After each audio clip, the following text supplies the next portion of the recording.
Well, you can probably just hear the sound of the helicopter taking off. That's the first crew which have just flown out. And here is the renovated BIV. So we flew in here on Friday, flew out today, which we're flying out today. It's Sunday, which around 5 o'clock. So in terms of the work we managed to get done, you can see the BIV has now got a little patio. We've done a full paint inside and out. We replaced the white boards at the bottom. We also built, one of the guys on the trip, Andrew, he made this table out of recycled hardwood. So that's replaced the old table, which was looking a little bit worse for wear. We've also left behind this seat, which may be useful.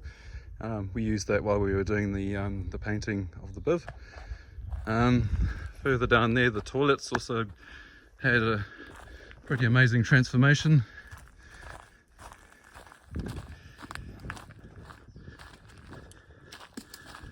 And even the meat safe got a lick of paint as well. So anyway, we'll head back to the BIV and we'll just show you what it looks like inside now.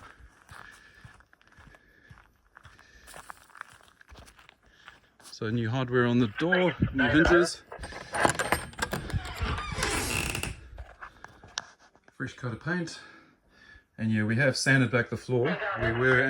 We were anticipating that we were going to be polyurethaning that, but just yeah, we didn't quite have enough time to do it. So hopefully somebody will be back soon to finish that job off. So yeah,